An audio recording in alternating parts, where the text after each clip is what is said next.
Hola, buenas tardes a todos. Muchas gracias por conectarse a este nuevo webinar del ciclo UFASTA Conectados, que coordina la Secretaría de Relaciones Institucionales de la Universidad FASTA. En este caso, con una propuesta presentando el proyecto Horizonte Cyborg.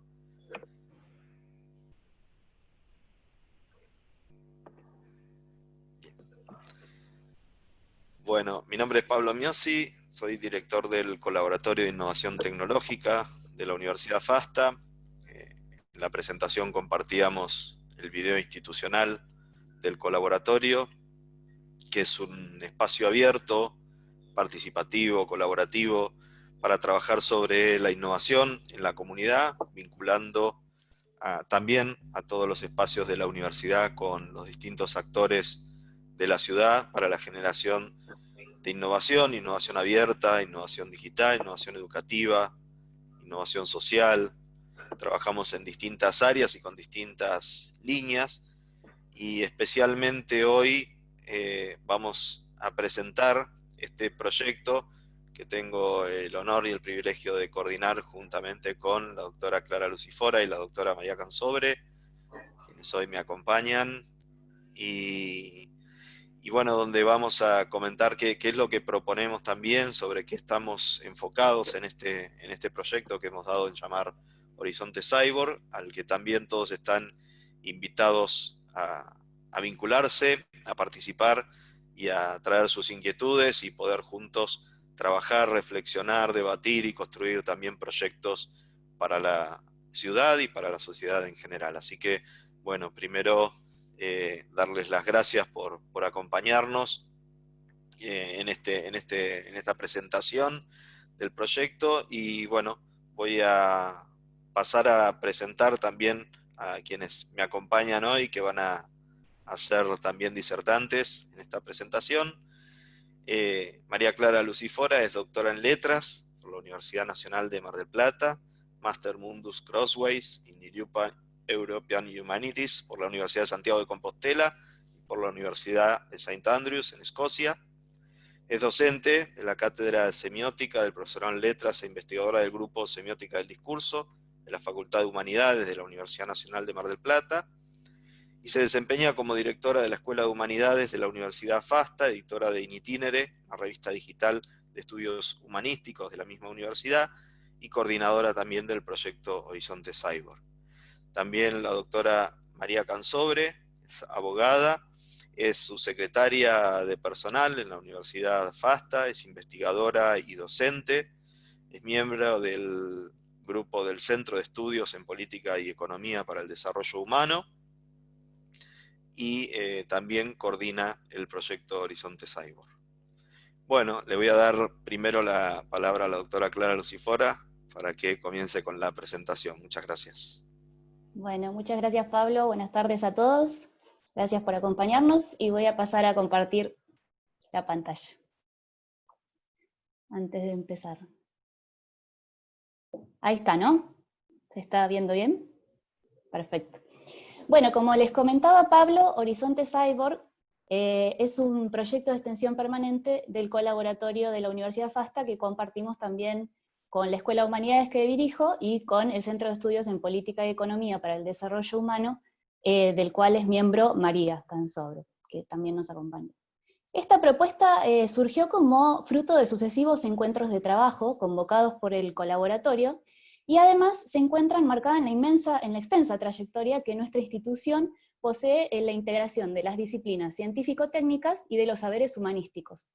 Por dos vías: una es el ciclo de formación humanística, que pertenece a que se cursa en todas las carreras de la universidad, a cargo del Departamento de Formación Humanística, y otra es el programa de integración de los saberes, en el que todas las unidades académicas realizan una tarea de reflexión y de producción de contenido en este cruce, ¿no?, entre lo científico, técnico y lo humanístico. Así que nos precede una larga trayectoria institucional en este sentido. Y este proyecto de Horizonte Cyborg nació en 2019, es muy nuevito, pero lo hicimos ante la percepción acuciante de que la sociedad actual necesita pensar la innovación con criterios éticos. Bueno, desde la Ilustración sabemos que el hombre ha soñado y se ha obsesionado con la idea del progreso indefinido. Este mito fue cambiando de forma a lo largo de los siglos, pero su fundamento es siempre el mismo, y es que el hombre es capaz de alcanzar lo que se proponga en innovación técnica y científica específicamente, de forma indefinida. Y hoy vuelve con los ropajes del progreso tecnológico, ¿no? En muchos casos, cuyos promotores prometen llevarnos a un mundo que la verdad es que no tiene nada que envidiarle a las películas más audaces de ciencia ficción. Y esto realmente no sería un problema, ¿no? Esto lo vamos a ir viendo a medida que avancemos en la exposición, si en el camino de la innovación no se atropellaran derechos fundamentales de las personas, como a la privacidad, a la seguridad, a una vida digna, a un juicio justo, etcétera, etcétera. En este sentido, convocamos al Papa Francisco, quien es uno de los protagonistas de este llamado a abordar los diversos aspectos del progreso tecnológico desde una mirada ética. Él, en un encuentro del año pasado, titulado El bien común en la era digital, afirmaba esto que vemos aquí en la diapositiva, ¿no? La construcción de un mundo mejor solo será posible gracias al progreso tecnológico si va acompañado de una ética basada en una visión del bien común, una ética de la libertad, la responsabilidad y la fraternidad, capaz de favorecer el pleno desarrollo de las personas en relación con los demás y con la creación. Diversos ejemplos dio él en torno a la robótica en el mundo laboral, la inteligencia artificial, la generación de fake news, entre otros, y los mencionó para demostrar que el desarrollo tecnológico está poniendo en peligro la dignidad de la persona humana, y por tanto difícilmente pueda ser considerado como un verdadero progreso si va, digamos, únicamente por ese camino. Él dice, el así llamado progreso tecnológico de la humanidad, si se convirtiera en enemigo del bien común, conduciría a una desafortunada regresión a una forma de barbarie dictada por la ley del más fuerte. Es por eso que muchos actores en el mundo están levantando su voz, para advertir que es peligroso, ¿no? Es una jugada peligrosa para el género humano avanzar con la tecnología sin tener en cuenta la ética. Es por eso que muchos ámbitos han revalorizado el aporte que las humanidades pueden hacer para estos puntos que vemos acá, ¿no? Ejercer el pensamiento crítico, generar o aplicar criterios éticos, considerar y evaluar el impacto de la innovación tecnológica en el ser humano, tanto a nivel individual como social, y la importancia de la promoción de estos valores humanos que mencionaba el Papa y del desarrollo humano integral. Las humanidades que habían sido dejadas en la década pasada, en las últimas 2 décadas diría yo, fueron dejadas de lado por no ser rentables económicamente, por no producir productos materiales, ¿no? Que generan ganancias, se revelan hoy como la llave para evitar que el planeta se dirija a una distopía sin retorno. Pero bueno, ¿de qué hablamos cuando hablamos de perspectivas éticas, ¿no? Estamos todos de acuerdo, en términos muy generales, ¿no? Más allá de las convicciones de cada uno, en que la ética es, según la Real Academia Española, en el diccionario, la ciencia que estudia el bien y el mal y sus relaciones con la moral y el comportamiento humano. Bueno, más allá de las dificultades que supone hablar en abstracto, ¿no? Del bien y el mal, sí me interesa en esta definición la relación directa de la ética con el comportamiento concreto, porque es realmente en los hechos concretos donde nosotros podemos tener una clara percepción acerca del valor ético de las acciones humanas. Bueno, hoy en día la velocidad en la que suceden los cambios tecnológicos hace que no podamos detenernos demasiado a realizar una reflexión y una valoración ética de la tecnología, porque se va incorporando a nuestra vida aceleradamente y así va a seguir en el futuro, ¿no? Por supuesto, como les decía antes, no venimos a decir acá que la tecnología es mala, que empeoró a la especie, que va a ser nuestra perdición. Esa no es la perspectiva, ¿sí? Esa sería un poco más la perspectiva de los tecnopesimistas. Pero tampoco hay que decir que la tecnología es totalmente buena, que nos va a llevar a un paraíso de conexión digital, que nos va a llevar al máximo de nuestro potencial, porque por ese lado iríamos por el mito del progreso indefinido, ¿no? Lo cierto es que la tecnología en realidad no es ni buena ni mala, en sí es neutra, ¿no? Es un smartphone, una app, un algoritmo no tienen de por sí un valor ético determinado, porque no actúan en función de un código de ética, solo cumplen funciones, ¿no? De acuerdo con una lógica de creación y uso establecida por las personas. Y ahí es donde aparece la valoración ética, porque es lo que nosotros como seres humanos hagamos con estos sistemas, ¿no? Lo que marcará la diferencia. Y esto no es menor, porque ahí está justamente el corazón del debate sobre la inteligencia artificial en particular, que es el que se viene, pero sobre la digitalidad en general. Por ejemplo, ¿no? Los algoritmos pueden procesar gran cantidad de datos a mayor velocidad y eficiencia, a mucha mayor velocidad y mucha mayor eficiencia que los seres humanos. Esto es indudable y es un avance significativo que nos ha regalado la revolución digital, sin duda, ¿no? Pero realizadas estas acciones de recolección, almacenamiento, indexación y manipulación de los datos, ¿qué hacemos con los resultados, ¿no? ¿Hasta dónde permitimos que los algoritmos decidan? ¿Seguimos ciegamente un resultado para, por ejemplo, predecir el comportamiento humano y premiar o castigar antes de que se produzcan los hechos, como puede ser el caso de la policía predictiva? ¿O solo interpretamos los resultados para prevenir posibles situaciones o mejorar procesos, circuitos, dando espacio a las libertades individuales, como puede ser, por ejemplo, los proyectos de Smart Cities?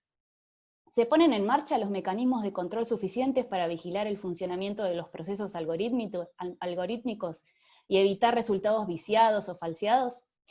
Bueno, sería un problema que permitiéramos el uso acrítico de los algoritmos, perdiendo de vista que el hombre es un ser libre y creativo por naturaleza, ¿no?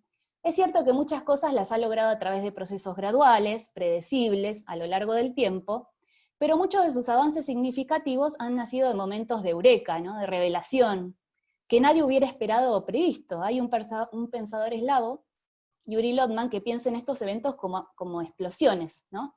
Eran imprevistos en el desarrollo de los acontecimientos y transforman de pronto todo el escenario.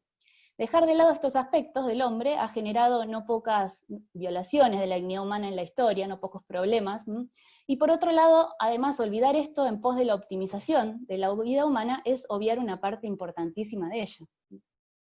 Pensémoslo en un ejemplo concreto, ¿no? Que utiliza un filósofo francés en una charla muy interesante. El filósofo se llama Eric Sadin, y él comenta que en el mercado laboral en este momento se utiliza inteligencia artificial para realizar la selección de candidatos, ¿no? El sistema selecciona de los posibles 300 candidatos, 4 o 5, y luego la persona, el jefe de personal a cargo, realiza la selección entre ellos, ¿no? Pero que la idea en un futuro no muy lejano es que el sistema esté a cargo del 100% de esta selección. Los criterios, por supuesto, van a ser claramente los que establezca la empresa, la selección no será mala, sin duda, ¿no? Pero desde mi perspectiva humanística, ¿no? Me pongo a pensar cuántas veces en la historia alguien que parecía no tener ninguna de las condiciones para un trabajo, para una tarea o para una misión, termina siendo una figura fundamental de estas situaciones. Y solo llegó ahí porque la persona que debía decidir su participación o su permanencia vio algo, ¿no? Tuvo la intuición de que esa otra persona, más allá de no cumplir alguno de los requisitos, podía llegar a aportar exactamente lo que se necesitaba. Esa conexión humana y ese potencial creativo y flexible del ser humano, que cada tanto se saltea las regularidades y las correlaciones que leen los algoritmos, ¿no? ¿Qué posibilidades podría tener en una lógica de vida gobernada en su mayor parte o en su totalidad por algoritmos? En este sentido, coincido con Mercedes Bunz, una teórica cultural y periodista alemana, quien sostiene que una de las claves para abordar nuestra relación con las máquinas es el discernimiento individual. Esto implica ser conscientes en todo momento de que la tecnología no nos impone nada, ¿no? Nosotros seguimos al mando, con nuestra inteligencia, nuestra voluntad y libertad, nuestra imaginación, nuestra experiencia, nuestro conocimiento del contexto, nuestras ideas sobre el mundo, nuestros valores. Y no solo es necesario tener conciencia de esto por el uso que nosotros hacemos de la tecnología, sino también porque nos toca exigir a los gobiernos y a las empresas, a las entidades públicas y a las organizaciones privadas que respeten nuestro deber y nuestro derecho de tener el control sobre la tecnología que se utiliza para gestionar nuestras vidas, nuestros países y nuestro mundo, ¿no? Esto es fundamental porque, como vemos que va la cosa a nivel global, respecto de los intereses, de las alianzas que se van produciendo entre intereses políticos, económicos y tecnológicos, ¿no? En diversas áreas, nos va a corresponder cada vez más y con más urgencia a los usuarios fijar esos límites, ¿no? Y esto no puede hacerse de modo individual, y acá vuelvo a citar al filósofo francés que les comentaba antes, Eric Sadin, quien dice que tenemos que ejercer ese control de manera colectiva, no hay forma de hacerlo de uno a uno, ¿no?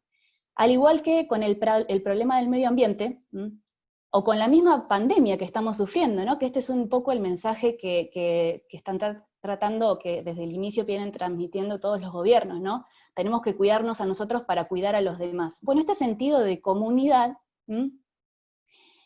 es lo único que va a lograr que encontremos las soluciones válidas, ¿no? Y que podamos encontrar caminos alternativos.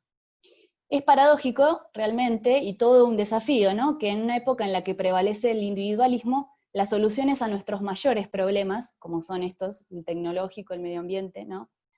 Que tenemos que requieren pensar y actuar comunitariamente, ¿no? Colectivamente. ¿Cómo lo vamos a llevar adelante? Y bueno, esa es una de las preguntas que tenemos que resolver como humanidad, ¿no? Pero bueno, acá por eso lo ponía en la placa, ¿no? El discernimiento individual y el reclamo colectivo, algunas de las claves. Por otro lado, ejercer esta responsabilidad de límite y de control de la tecnología no es una actitud, en realidad, que los padres de la revolución digital hayan incentivado en las personas, ¿no? Miren acá, tenemos algunas de las características que marcan los autores que estudian la revolución digital y que tiene este grupo de personas que allá en los 60 empezó con esta movida, ¿no? Son varones, hay una sola mujer en ese nacimiento de esta revolución, que es Caterina Fake, una de las fundadoras de Flickr. Hay ingenieros, la mayoría son ingenieros, hay muy pocos con estudios humanísticos, uno de ellos es uno de los fundadores de Wikipedia, Larry Sanger, que es filósofo. Son blancos en su mayoría y californianos, o por lo menos americanos, viviendo en los 60, y ellos se jactaban un poco de ser un movimiento que no tenía ideología, ¿no? Y ellos seguramente hablaban de ideología en términos marxistas, pero si hablamos de ideología en términos generales, ¿no? Como aquellas creencias sociales organizadas de determinada manera en función de ciertas ideas y valores, y esto supone una interpretación de la realidad y por supuesto cómo actuamos sobre esa realidad, no hay nada de la cultura o de la sociedad humana que no tenga ideología, porque todo está enmarcado en un sistema de ideas y valores determinados, ¿no? Y veamos la frase de Stuart Brand, ¿no? Que vivía él en San Francisco, era licenciado en biología, hacía uso declarado de LSD, dice Barico, otro de los autores que estudia este tema, y estaba interesado en la idea de cambiar el mundo, ¿no? Fue uno de los fundadores de la contracultura californiana. Y se la pasaba visitando laboratorios de informática en las universidades y en las compañías tecnológicas, y acuñó esta frase que fue casi, que vemos ahí, y que fue uno de los pilares, ¿no? De este movimiento. Muchas personas intentan cambiar la naturaleza de la gente, pero es realmente una pérdida de tiempo. No puedes cambiar la naturaleza de la gente. Lo que puedes hacer es cambiar los instrumentos que utilizan, cambiar las técnicas, entonces cambiarás la civilización. Bueno, como dice Barico en esta frase, es cierto, no encontramos el germen de un sistema teórico, filosófico nuevo, ¿no? Sino solo el objetivo de poner al día las herramientas para resolver problemas. Y sin embargo, tal como él previó, sí encontramos el germen de un cambio de paradigma, mucho más importante que un sistema filosófico, ¿no? Porque modificó no solo estas herramientas, sino la forma de ver el mundo, la forma de considerar al ser humano, la forma de vivir, la forma de relacionarnos, y entre muchas otras cosas. Bueno, así es como los padres de la revolución digital tenían esta especie de ideología de la no ideología, ¿no? Como ponía antes. ¿Y esto qué produjo? Bueno, la idea de que a través de lo digital accedemos a la realidad sin mediaciones, sin expertos, ni autoridades, ni instituciones, ni de sistemas de pensamiento previo. Tenemos un acceso a la realidad total, ¿no? Aparentemente. Y eso en un sentido es cierto, ¿no? Yo ya no necesito ir a la librería para comprar libros, ¿no? Los compro, los consigo en Amazon o me los bajo de las distintas aplicaciones, etc. No necesito ir al correo para enviar una carta, ¿no? Tengo el mail, con un clic escribo y la mando. Eso en muchísimos aspectos, ¿no? Y sin embargo, en otro sentido, uno que importa mucho, pero del cual no somos demasiado conscientes, la mediación es absoluta. Yo que vengo del campo de las letras y de la semiótica, ¿no?, muy centrado en el tema del lenguaje, nunca el acceso a la realidad estuvo más mediado, ¿no?, o tan mediado, como con lo digital, y con tan poca posibilidad de acceso a esa mediación para el ciudadano común, porque el lenguaje digital está constituido por una sucesión y una combinatoria de ceros y unos, ¿no? Es la traducción de trozos de la realidad a este lenguaje. Por ejemplo, ahí está mi madre en una llamada de WhatsApp, ¿no? ¿Qué veo cuando la veo a ella del otro lado de la pantalla? Bueno, veo una reconstrucción de su imagen en ceros y unos. ¿Qué escucho cuando escucho mi música favorita en Spotify? Bueno, escucho la reconstrucción de una voz y de unos instrumentos en ceros y unos, ¿no? Hay un lenguaje subterráneo a todo lo que sucede en los procesos digitales que solo manejan con soltura los ingenieros en sistemas o personas con conocimientos similares.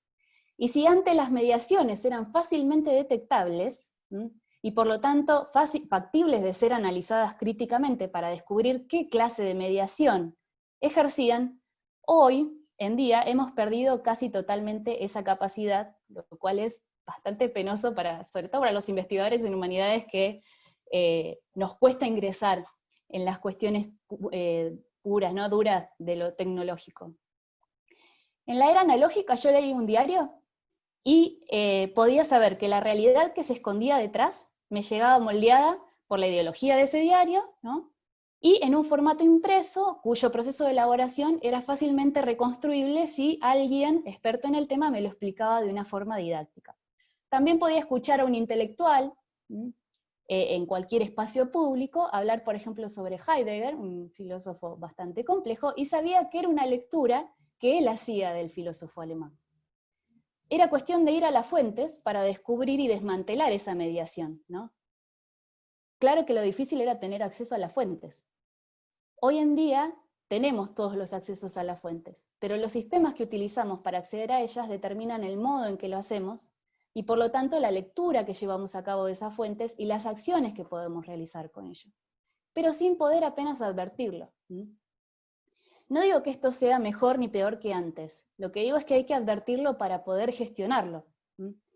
La ilusión de la transparencia de las interfaces, de todos estos sistemas intermedios que manejamos, es eso justamente, una ilusión, porque cada una de ellas está diseñada en función de una ideología, y eso hace que, por ejemplo, en Twitter no podamos escribir más de 280 caracteres por mensaje, que en Facebook podamos expresar solo en este momento 6 emociones, ¿no? Me gusta, me encanta, me importa con la pandemia, me asombra, me entristece, me enoja, que nuestros dedos sean la llave para manejar un smartphone, ¿no?, o que tengamos la ilusión de que algún día la realidad misma y nuestras acciones puedan entrar en la lógica del deshacer o del cortar y pegar. ¿Quién no lo pensó, no? Yo alguna vez lo he pensado. Bueno, utilizo esta frase que es como una reformulación de la que utilizó Carville en 1992 en la campaña presidencial de Clinton, ¿no? La frase original era "It's the economy, stupid", ¿no?, para dar cuenta de dónde estaba realmente el problema del país en ese momento. Bueno, acá es como dar cuenta de cuál es el corazón del problema, ¿no?, en el debate sobre la innovación. La tecnología es neutra, como les decía antes, solo si la pensamos descontextualizada y aislada de toda circunstancia. Y en cuanto la ponemos en el proceso de elaboración y uso, la neutralidad desaparece y se activan los desafíos éticos. Al ser un objeto creado y usado por el hombre, absorbe sus ideas, sus intenciones y los valores de quien la creó, la diseñó y de quien la usa. No es malo, ni es bueno, no es mejor, ni peor que antes, solo es así, ¿no? Y debemos asumirlo si queremos tener una relación sana con la tecnología y si queremos fomentar también un uso responsable de ella, por nuestra parte y por parte de quienes nos rodean, tanto desde los seres queridos, desde nuestra familia, desde nuestros amigos, hasta la sociedad toda, ¿no?, en este afán de reclamo o de organización colectiva que necesitamos. Y para esto tenemos que poder desarrollar criterios en los que se funde ese discernimiento, ¿no? Criterios que resultan hoy imprescindibles y que son los que intentamos descubrir, o los que queremos descubrir, o a los que los invitamos a descubrir con nosotros, en este proyecto que es Horizonte Cyborg. Gracias.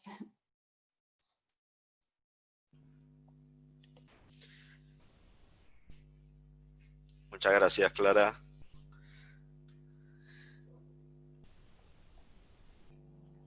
Para continuar un poco en esta línea, la presentación, frente a toda esta realidad que hoy estamos viviendo, que están profundamente atravesadas por estas megatendencias tecnológicas, que son tendencias que tienen una proyección de al menos 10 años de vigencia, donde van a seguir generando disrupciones en todos los ámbitos del quehacer humano. Vemos ahí cómo la biotecnología, la inteligencia artificial y Big Data, las tecnologías de blockchain, Internet de las cosas, los nuevos sistemas energéticos, los nuevos sistemas de energía moderna, micro y nanotecnología, la realidad mixta, por citar algunas de las megatendencias que hoy escuchamos frecuentemente y que vivimos diariamente en el celular, en el smartphone. Estamos teniendo muchas de esta tecnología embebida y que la utilizamos transparentemente, donde con esa ilusión de transparencia que nos mencionaba Clara hace un ratito, pero que sin dudar están generando grandes disrupciones en nuestra vida y en todas las esferas de actividad humana. Estas megatendencias tecnológicas impulsan megatendencias sociales y son dos tendencias que están en constante interretroacción, es decir, van moldeando también prácticas en el hombre y un nuevo hacer en el hombre, pero también hay un nuevo hacer del hombre que está impulsando estas tecnologías. Un poco con el juego al que nos invita Barico en el libro de Game, también pensar que más allá del efecto y de los cambios que están impulsando esta revolución digital, hay un cambio en el pensamiento y un cambio en la humanidad que fue generando esta misma revolución que hoy estamos viviendo y atravesando. En este sentido, profesiones como en la siguiente filmina, en el siguiente slide, podemos ver, Harris fue diseñador de ética en Google durante muchos años. Estas nuevas profesiones también que vienen surgiendo hace mucho tiempo, ¿no? En ámbitos como Silicon Valley, en ámbitos donde son dominados por las grandes empresas de tecnología, donde el perfil era el del ingeniero en sistemas, se va haciendo necesario como llave para esta transformación y para no caer en esa distopía que mencionaba Clara, estas profesiones o personas que vengan del campo de las humanidades y nos ayuden a reflexionar y a dirigir bien esta transformación y a darle un buen sentido de desarrollo a este progreso tecnológico. Harry nos alertaba de que las compañías tecnológicas están manipulando nuestro sentido de identidad, nuestra autoestima, las relaciones, las acciones, nuestra atención, nuestra memoria, hasta intervienen mismo en el proceso de generación de hábitos, y él alertaba sin la debida responsabilidad.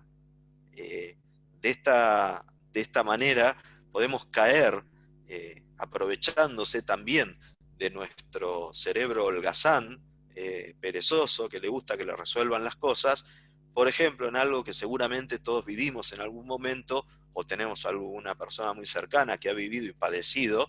En el siguiente slide nos habla de el binge watching, ¿sí? El consumo excesivo o compulsivo de series. Las grandes plataformas que todos conocemos, muchas, que cada vez hay más de consumo de series y películas, están preparadas para que nosotros tengamos este comportamiento. Y ahí es esto de cómo intervienen incluso afectando nuestra salud, nuestra integridad, de decir, bueno, yendo en contra de nuestra propia libertad. Este proceso de continuar viendo la serie se torna automático para nuestro cerebro sin el debido discernimiento. Entonces digo, acá está el peligro de lo que hablamos cuando estas compañías, cuando estas empresas, frente a una calidad de servicio y a esta aparente libertad nuestra de elegir, utilizan esas autopistas en el cerebro que tenemos para saber cómo generar esta compulsión, este consumo excesivo, compulsivo. En este caso de series es un ejemplo, simplemente.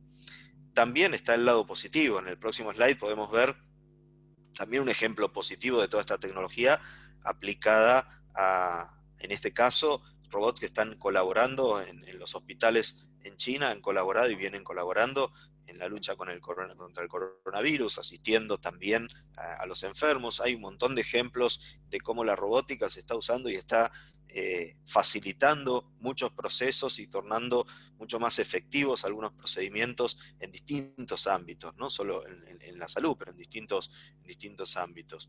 El problema también que enfrentamos frente a esto tiene que ver con algunas estadísticas que nos revela, por ejemplo, la Universidad de Oxford hace unos años, donde nos dice que el 47% de los puestos, en el caso de los Estados Unidos, pueden ser asumidos por un computador.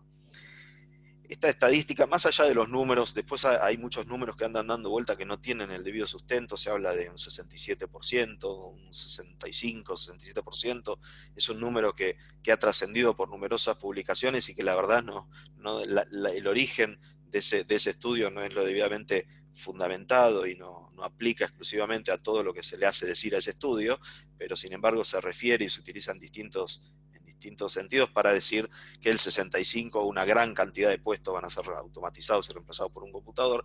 Lo cierto es que hay algo en el fondo de esto frente a lo cual nos estamos enfrentando y que representa también un problema para nuestra sociedad y para nuestro estilo de vida, y que por ahí el próximo slide también nos dice cuál es el corazón de este problema, ¿no? Y qué es la automatización robótica de procesos. Más allá de los robots con forma de humanos y estos asistentes, acá también hay un grave peligro en cuanto a el reemplazo de trabajadores y la automatización que implica dejar muchas personas sin ocupación, sin empleo, personas que hoy en algunos perfiles son directamente, como dice por ahí Emil Seduca, directamente descartados. Son personas que son descartadas y que después tenemos que ver, porque tenemos que generar esos contextos sociales, esa malla social para poder sostenerlos y darles también, garantizarles su trabajo y no afectar su dignidad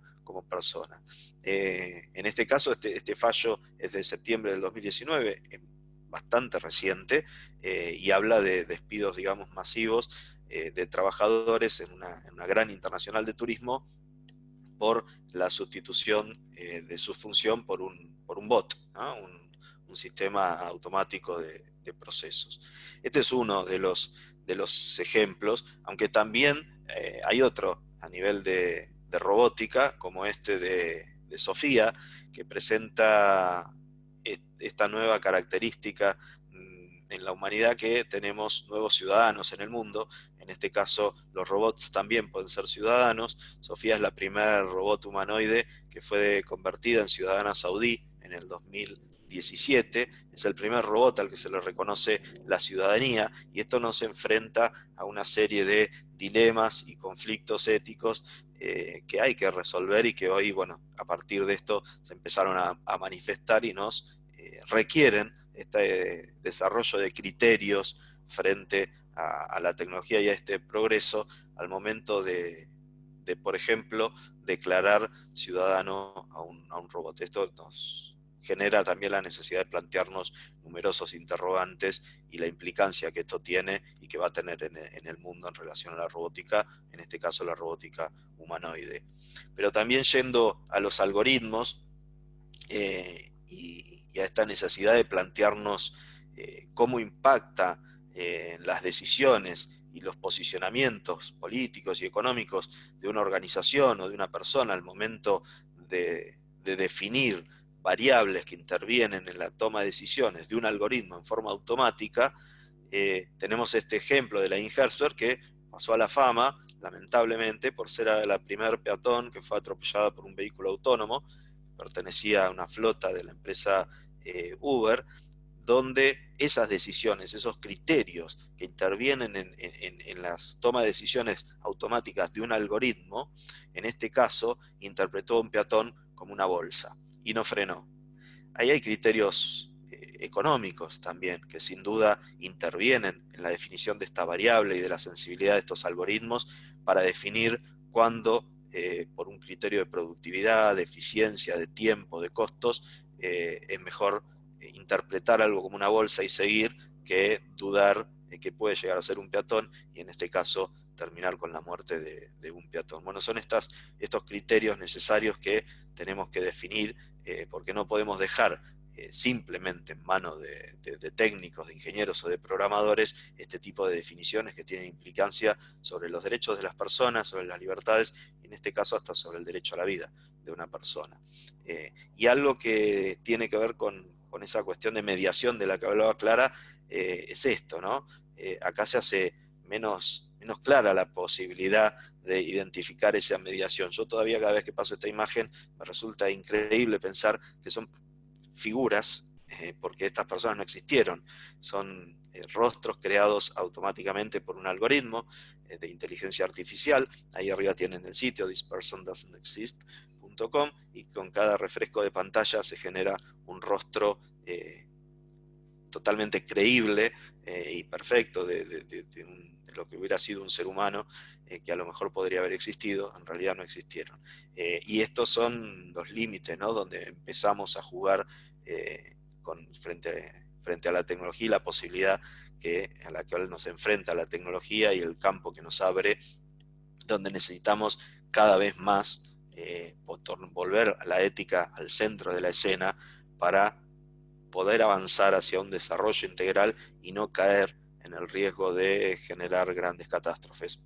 Rescatando alguna frase también del Papa Francisco, que nos dice, ¿no?, que el verdadero peligro está en el hombre, que dispone de instrumentos cada vez más poderosos, capaz de llevar tanto a la ruina como a las más altas conquistas. Esto es tomar conciencia de esto precisamente para generar esos criterios y poder encaminarnos hacia un desarrollo integral. Peligros como todos los que estamos viendo, sin irnos hacia un tecnopesimismo ni hacia un tecnooptimismo, buscando el medio justo de las cosas y tratando de generar los criterios que nos ayuden a progresar como humanidad, que nos ayuden a generar un desarrollo inclusivo y un desarrollo integral, una nueva ética que parte también de una nueva espiritualidad y que se manifieste en un nuevo estilo de vida, como nos viene manifestando y nos viene pidiendo el Papa Francisco y en realidad toda la doctrina social de la Iglesia desde hace mucho. Planteos como los que vienen ya desde Aparecidas incluso, en relación al progreso tecnológico y a desafíos que implican también a la dignidad de la persona, como los desafíos del trabajo. Y de eso ahora nos va a hablar la doctora Cansobre. Bueno, muchas gracias. Un poco la idea era cerrar, digamos, la presentación con una reflexión, digamos, sobre las tecnologías en el mundo del trabajo. Cuando nosotros tenemos que tener en cuenta que cuando hablamos del impacto de la tecnología en el mundo del trabajo, estamos hablando de lo que se llama hoy en día una cuarta revolución industrial.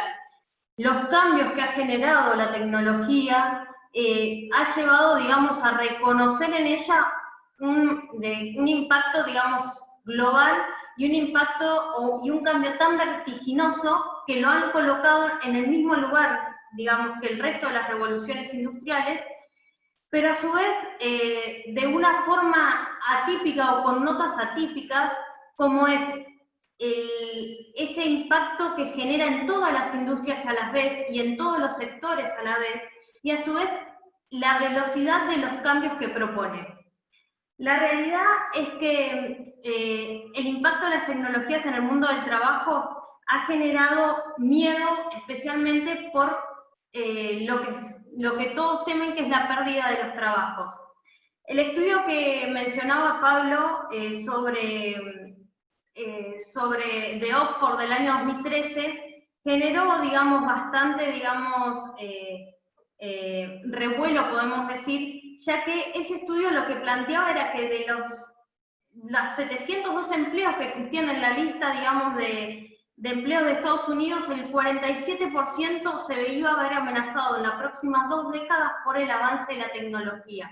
El Banco Mundial toma esa lógica y hace ese estudio en la Argentina, y ese estudio les genera un porcentaje del 65%. Estas realidades y estos estudios lo que dieron lugar es a posiciones como tecnopesimistas, donde planteaban que la tecnología está impactando en el mundo del trabajo, y lo hace de manera negativa, generando pérdidas de empleo. Teníamos algunas, digamos, posturas desde el otro lado, existen sobre la posibilidad de crear nuevos empleos, pero generalmente la mirada que se tiene sobre la tecnología y el empleo es negativa. Por eso es que cuando se habla del futuro, que es la siguiente diapositiva, cuando miramos esta idea del futuro, nos preguntamos, como ven, ¿el futuro es negativo? Digamos, ¿el futuro del mundo del trabajo va a ser un futuro de exclusión, de pérdida? En esto es interesante un trabajo que realiza o que presentó en el último tiempo en la revista de la CEPAL, el autor es Weller, donde él dice que el impacto de la tecnología en el mundo del trabajo hay que mirarlo se puede, digamos, analizar desde tres perspectivas. Una de carácter determinista, donde la tecnología impacta y produce destrucción de empleos, como una suerte de fatalidad. La otra es una perspectiva de carácter compensatorio, donde se plantea que la tecnología va a generar pérdidas de empleo, pero a su vez también va a generar la creación de nuevos empleos, dando lugar a una suerte de equilibrio. Y una tercera perspectiva, que un poco es donde nos paramos, creo, desde este proyecto y demás, es lo que se conoce como una perspectiva contextual condicionada. ¿Esto qué quiere decir? Que no negamos que la tecnología va a impactar en el mundo del trabajo, pero que lo haga de forma positiva o negativa va a depender de los procesos sociales y políticos que se generen, del marco institucional y organizacional. En esto me parece muy interesante una frase que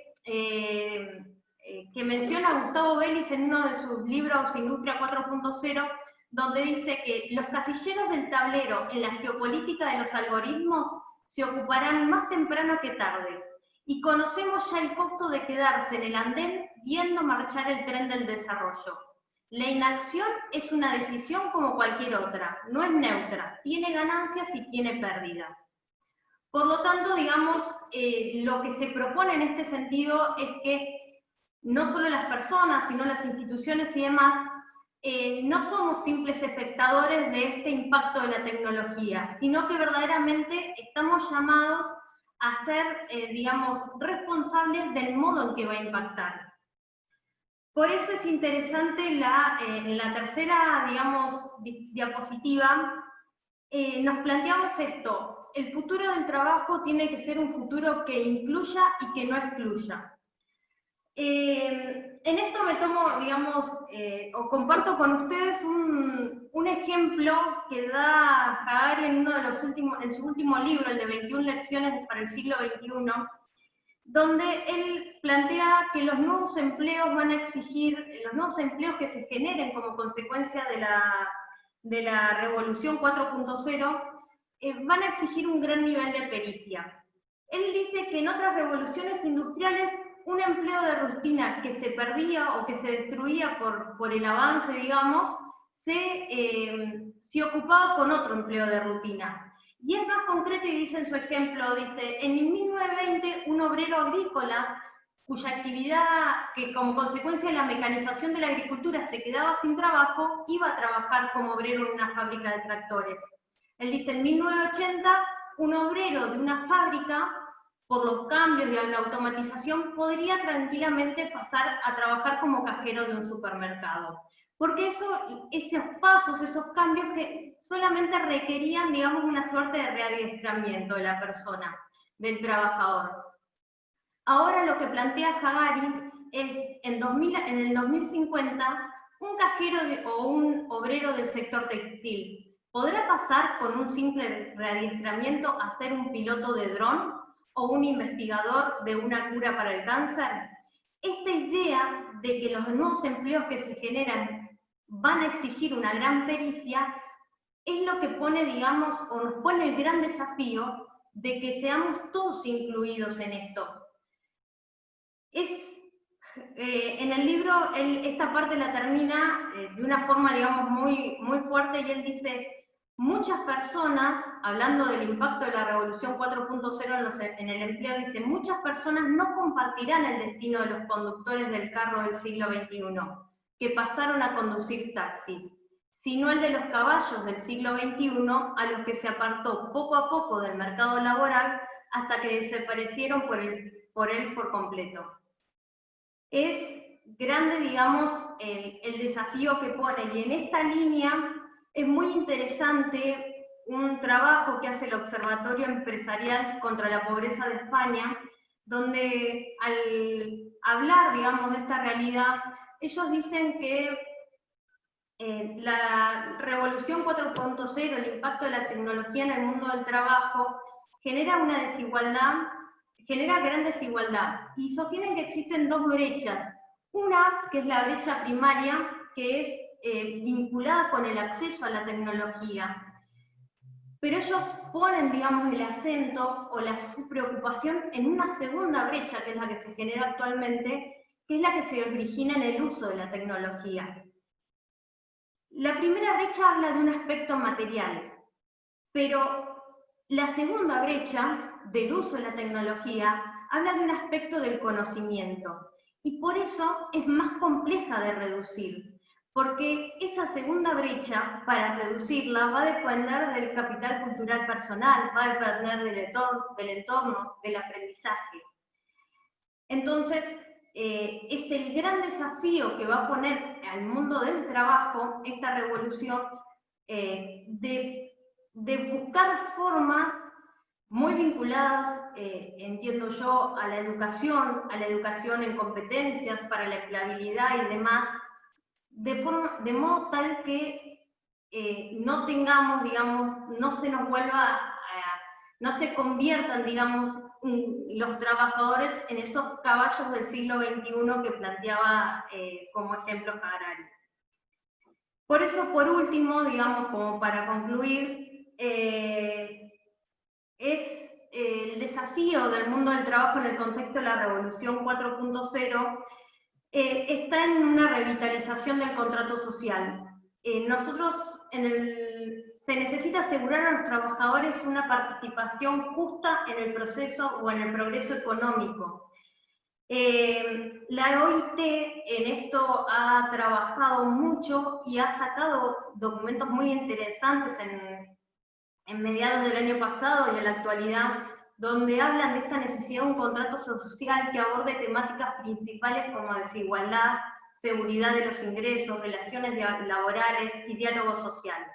Y pone, digamos, su eje central en la participación y el compromiso de los estados, de los sindicatos y del sector empresarial para lograr justamente esto, un mundo del trabajo que incluya y que no excluya. Ay.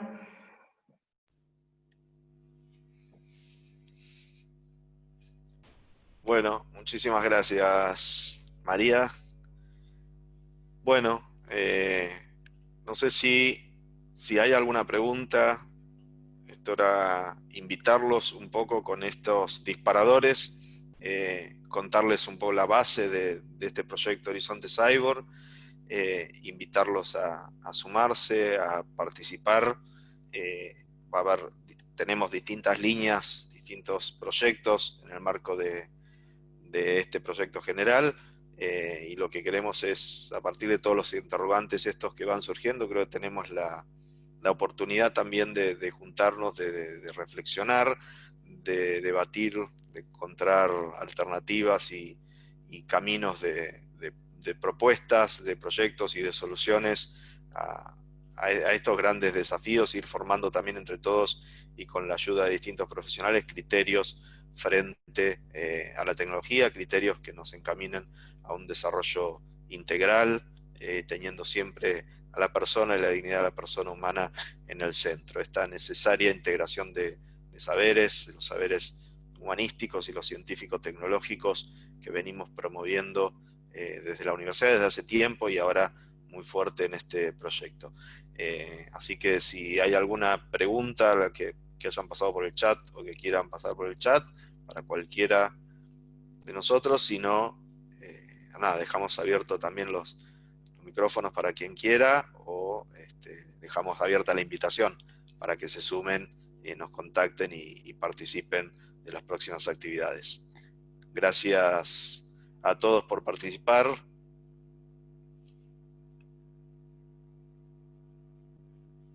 Bueno, Clara, María, no sé si quieren decir algo más para cerrar.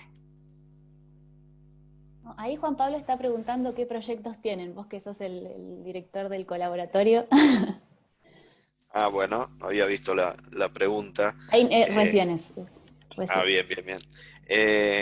Ahí la veo, Juan Pablo. Gracias.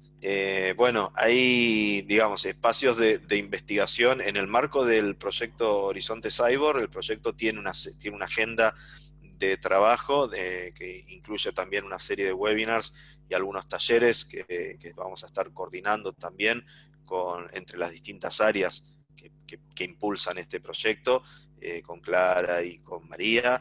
Hay una serie de talleres que se van a estar impulsando con distintos profesionales.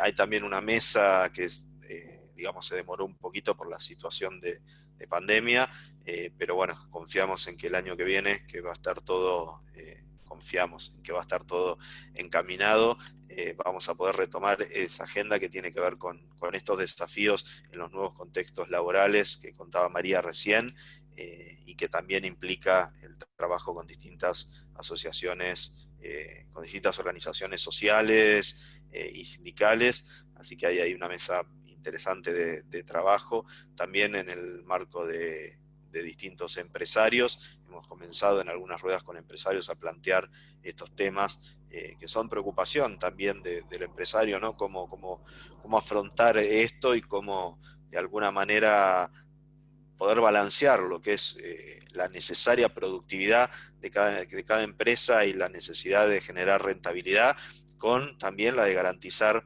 el trabajo a todos quienes colaboran y quienes trabajan en esa organización, y en ese sentido la necesidad de recualificar la tarea, como decía María recién, ese desafío, ¿no? De que nadie se quede excluido. Así que en el marco de este proyecto están esas principales líneas de trabajo. No sé, María, Clara, si me faltó agregar algo, si quieren agregar algo ustedes, pero... No, después estamos desarrollando una propuesta educativa, pero todavía, una propuesta formativa, pero sobre humanidades digitales, pero bueno, está en proceso, así que ya cuando esté más avanzado informaremos. Y bueno, la idea también era desarrollar quizás algún proyecto de investigación, ¿no?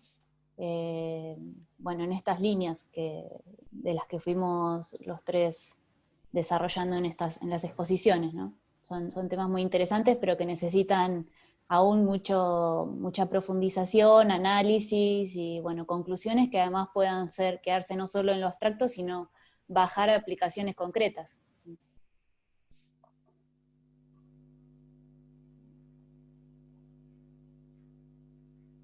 Y bueno, de esos desafíos que mencionaba María recién, ¿no? Siempre hablamos, o sea, y este ejemplo que daba María es muy claro, ¿no? Y preocupante, es decir, bueno, que que determinados trabajadores no terminen siendo como los caballos en su momento, y que terminen siendo descartados. Y esta figura del descarte, venimos hablando mucho de esta cultura del descarte y de este modelo de producción, incluso del descarte, que termina hoy descartando personas, ¿no?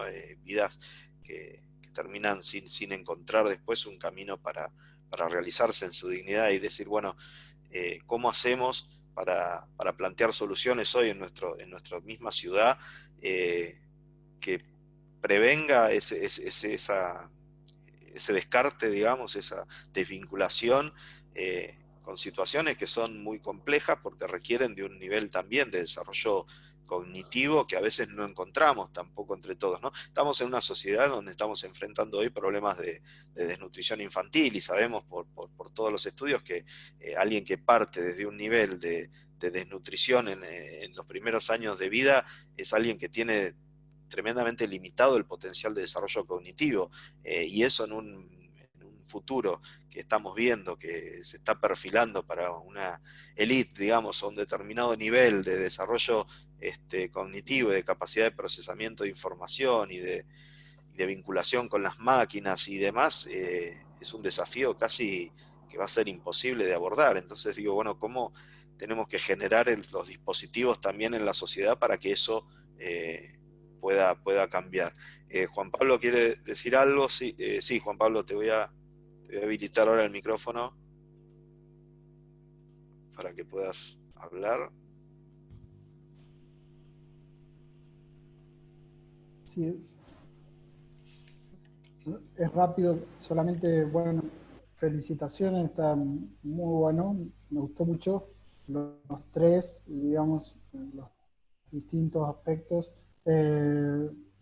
Solamente yo, bueno, Clara sabe y también Pablo, que hace tiempo vengo también investigando sobre el tema, más bien desde el punto de vista humanístico y filosófico.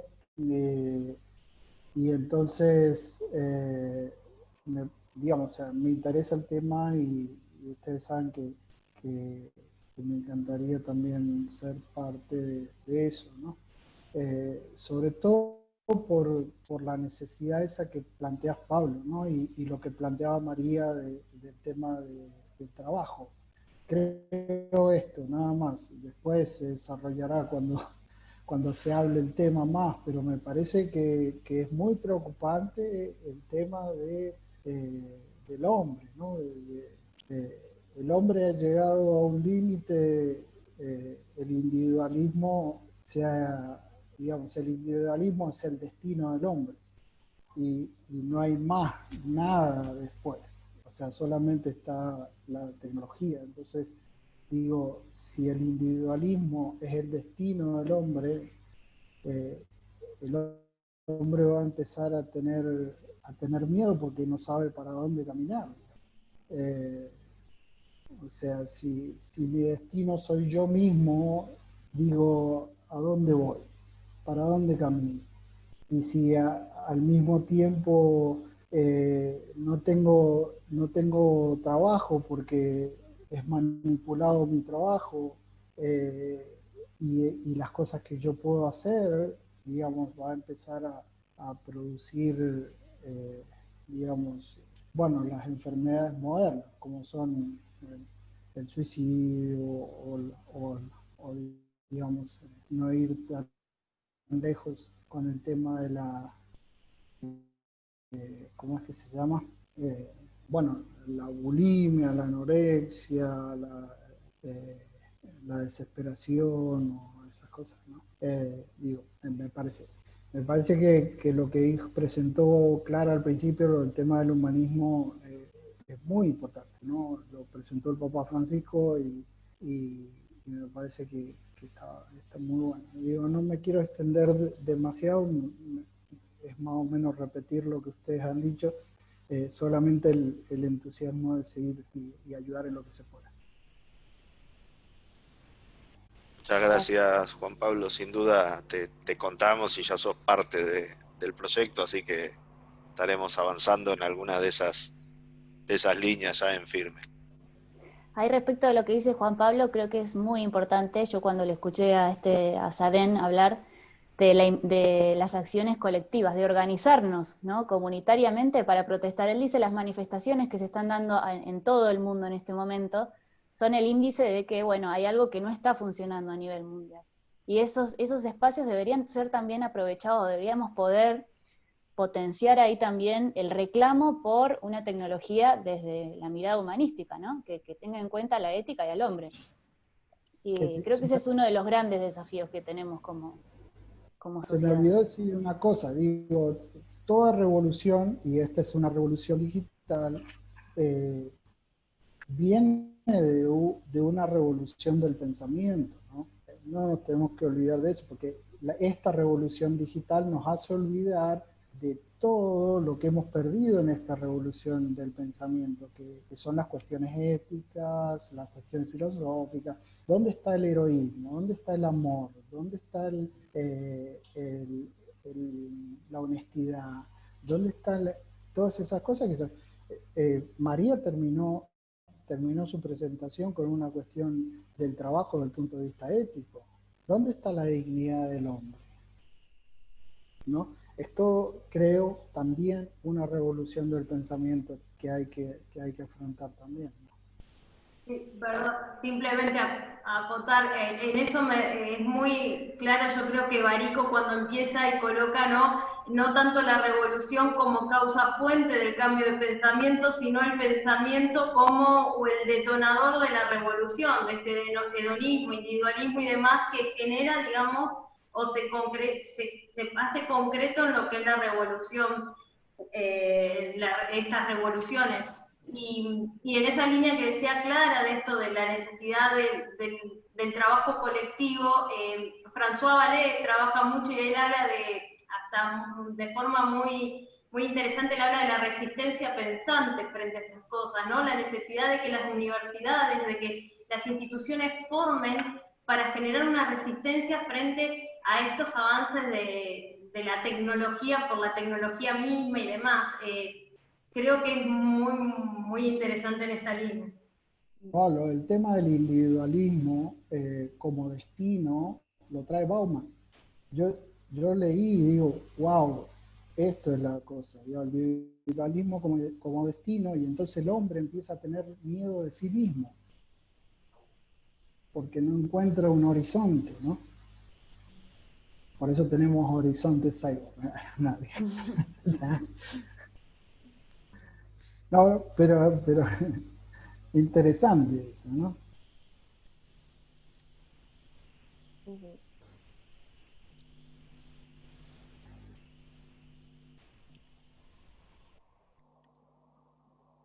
Bueno, gracias Emanuel por los comentarios.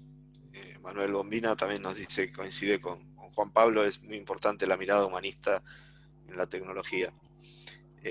Yo creo que hay una vuelta al humanismo, de alguna manera hay una necesidad de humanismo, y hay una vuelta hacia el humanismo, y creo que es más evidente que nunca que es necesario colocar de vuelta la ética en el centro, y una ética humanista que precisamente en ese nuevo hacer nos permita reencontrarnos con un destino no de desesperanza, como mencionabas vos, Juan Pablo, desde el individualismo, sino de desarrollo y de realización. Y hasta en las mismas organizaciones se empieza a hablar hoy de felicidad. Hoy están hablando del gerente de felicidad y empiezan a situar el término, el concepto felicidad en el centro del discurso empresarial.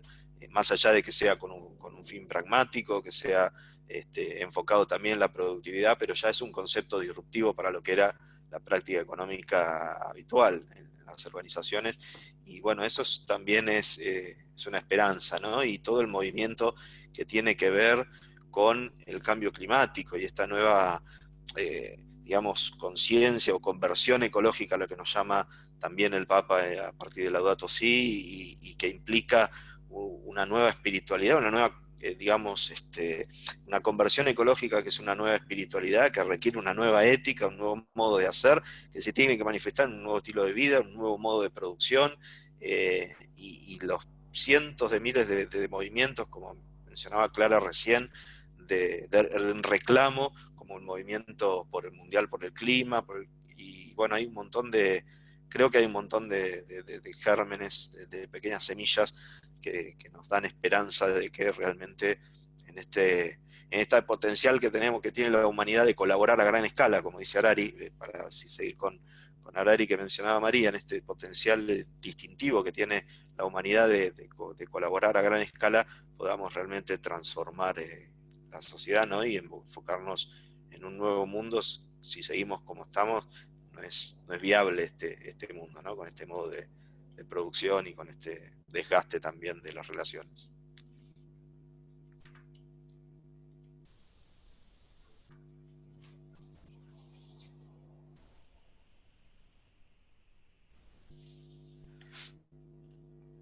Juan Pablo, estoy convencido que el hombre pide una vuelta a las relaciones humanas. Sí, estamos convencidos de eso. Sí, Clara, María, si quieren completar algo más. No, creo que está. Va, yo por mi parte. Bueno, Julieta dice, estoy cursando una materia de la carrera de Recursos Humanos, donde hablamos del tema, me sirvió mucho para ampliarlo de la materia, gracias. Bueno, gracias a vos, Julieta, un gusto de que te hayas sumado a este webinar, y te esperamos también por el proyecto para seguir ampliando en esos temas, y en Recursos Humanos, que bueno, tenés un gran desafío por delante para marcar el cambio y el nuevo destino también del área en las organizaciones. Bueno, les agradecemos a todos, cerramos entonces el webinar, y bueno, va a quedar grabado, así que también lo vamos a poder compartir con quienes no pudieron asistir y estar presentes. Gracias a todos por conectarse, gracias a mis compañeras por tan brillante exposición. Gracias, Pablo, gracias a todos por conectarse y participar.